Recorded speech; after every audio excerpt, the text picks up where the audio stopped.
Mr. Ambassador, welcome. Thank you for this interview. It was about 16 months ago that we had welcomed you in this studio, and while you were interviewed, you showed us the pictures of two children, two redhead children, Ariel and Kfir. It was the beginning of the search for those hostages. That story came to its most tragic end with the funerals of the children and their mother. How does that make Israel feel? Yeah, Wednesday was a very emotional and a very sad day in Israel. You know, we had many hostages and many people that died in this massacre of Hamas on October 7th. But there was something in the story of those two children that got into the heart of everybody, every civilized person around the world. You look at those two red-headed children, innocent, that haven't done anything to anyone. And you know, when I was here, we didn't know what happened to them. Now we know what happened to them. And at the request of the family, we are not going to go into the details of what happened. But they were murdered by Hamas in Gaza. This is what happened to them, and I'm not going to go into the gruesome details themselves. And you know, for us, this is a symbol. It's a symbol about what is it that we are fighting for. It is a symbol to the kind of threat that we are facing. It reminds us of the evil that we need to face in this fight. Yesterday there were many people that accompanied the funeral as they were making their way to the cemetery. We saw many signs of people saying sorry, because many people in Israel feel that we failed. The fact that we weren't able to protect them, it's our failure. And this is a very important thing, because one of the things that is leading today, both the government and the people of Israel, is that we can never allow this to happen again.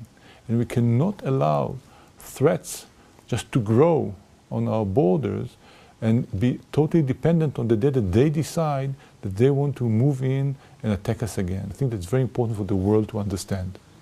Would you say that 16 months afterwards, Israel has managed to come to close to the goals it set when it began this fight against Hamas? I think that we made a progress. I don't think that we have achieved yet our goals. There are three goals to this war. The goals are to return the hostages. It is to dismantle Hamas capabilities, military and government capabilities. And it is to restore the sense of security to the people of Israel who are living along the borders. As for the hostages, you know, we are making progress. There are still 59 hostages left in Gaza. Out of them, we know for certain that 35 are dead. And out of the 24 that we assume are still alive, we have good indications regarding at least 16 of them that we know that they are alive. As for the dismantling of Hamas governing and military capabilities.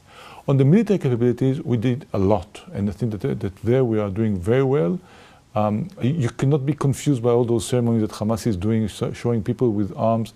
Their capabilities were seriously damaged. When it comes to rockets, they had tens of thousands of rockets. When it comes to the number of trained terrorists that they have, when it comes to the leadership of Hamas, the military leadership, a lot of progress was done there. Hamas is really suffered a real blow. When it comes to the governing capabilities, we need to do more. This is not yet the case. At the moment, there is no other force who is able to take control over Gaza. And this is why you can hear many voices in Israel that say, we need to finish the job. Now, the job can be finished through a negotiation, but there are very clear things that we need to see that can be achieved by this. If it cannot be achieved by the negotiation that is supposed to take place right now, Israel will continue the fight, because we didn't fight for the sake of fighting. We are fighting. We went to this war to achieve specific goals. And the goals, just to wrap it up, the third goal of restoring the sense of security depends very much on the second one. Without the second one, the third one will not be achieved. Okay, I will start with this dismantling of Hamas. You described how that goal was to the most extent achieved, but... The military one? Yes, I'm talking about the military. But we have a demolished Gaza Strip. We have tens, hundreds of thousands of people who lost their homes. We have a huge number of dead people. So Israel is responsible also for that, and that is what is spoken all over the world. So I must ask you how you feel and what you respond, that in trying to make your people feel secure and that what happened in the 7th of October won't happen again, we ended up having that result. Well, unfortunately, there is a price tag that goes with a war. Israel wouldn't have been in Gaza today if it wasn't for the Hamas attack. Now, the kind of threat that we see is an existential threat to Israel. What Hamas was doing on October 7th was not, let's go in there and see how many people we can kill, and that will be it. The idea, there was a strategy behind this, and the idea and the hope that they had was, we will begin the process that will bring about the annihilation of Israel. This is what they thought they could get. They thought that Hezbollah will join in. They thought that from the Palestinians, from the Judea and Samaria will join in. They thought that Iran will join in, and together they can bring Israel to its knees and annihilate the state of Israel. This is the kind of threat that we are seeing and that we are fighting against. Now, the way that the war is conducted, it's a very difficult war to conduct. It's a hybrid war because there is no segregation, there is no differentiation inside Gaza between the civilians and the terrorists. Terrorists are hiding behind the civilians, using them as human shield. The way that we were fighting against it, I think that there's no parallel to this in the world. With a careful choice of what we do, where we do, how we do it. Yes, there are some mistakes that were made here and there, there's no doubt about it, that need to be investigated, but we are fighting according to international law. This is the way we believe in, this is what we are doing. But there is a price there, no doubt about it. We just heard a few days ago, I think it was Musa Abu Marzouk, one of Hamas leaders, who said, had I known what would be the result, I wouldn't have supported October 7th. And it's an important lesson. It's an important lesson to understand that there is a serious price that comes along if you are doing this kind of a genocidal attack on Israel. You did mention the process of discussions, of dialogue, and hopefully a goal of peace in the whole area. How would Israel see the road to peace with this situation not only in Gaza Strip, but also in the whole neighborhood? The situation is complex. There are plenty of risks and threats involved, but there are also opportunities. There are no doubt about it. I also think that the new president, the old new president of the United States, Mr. Donald Trump, is playing an important role in this regard because he has a vision that can bring about an agreement between Israel and Saudi Arabia and maybe some other Arab state that can change the whole picture in the Middle East. Also revive the Abraham Accords? First of all, the Abraham Accords are live and kicking. The idea is to expand them, we don't need to revive them. They are there. All the countries that we signed agreements with still have agreements with Israel, and we still have peaceful relations. The idea is to expand the process and after that. And to add more countries to this list, because you can create a new reality in the Middle East. It's not easy and it's not simple, and it clearly cannot be achieved without, first of all, solving what is happening in Gaza. But October 7th also started some kind of a massive change in the region, not in the way that Hamas was thinking. But if you look at what the situation now in comparison to what was before, so Hamas was weakened dramatically, Hezbollah was weakened dramatically. In Syria you have a new regime now instead of the old one, which was together with Iran and Hezbollah. The Iranians suffered some serious blows. So actually there's a weakening of the Iranian-led axis that gives us some hope and some opportunity to do something different. It's not simple. It's not easy. And I cannot say, look, we are on the path right now to peace.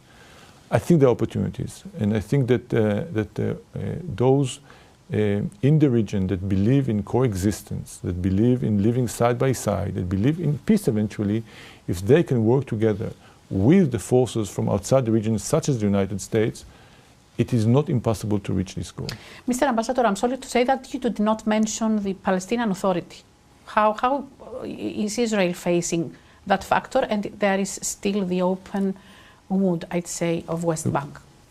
The Palestinian Authority is a fact. It exists. It exists thanks to the fact that there was an agreement that was signed between Israel and the PLO, the Palestinian Liberation Organization.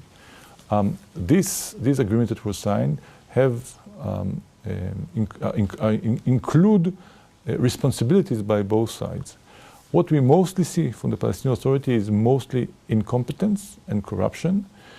We don't see them fighting terrorism the way they should have fight terrorism. We don't see them making a change in their education system and their indoctrination, and they keep on raising children to hate Israel, to hate the Jews. We continue to see them paying to terrorists based on how many people they killed. They get more money, what we call pay for slay. So we are seeing very negative things, and we are not seeing a strong pro-peace, pro-coexistence kind of partner that we would have liked to see. I have a last question that has to do with how the people of Israel faces the way the government dealt with the situation in the last year, and growing questioning of the government.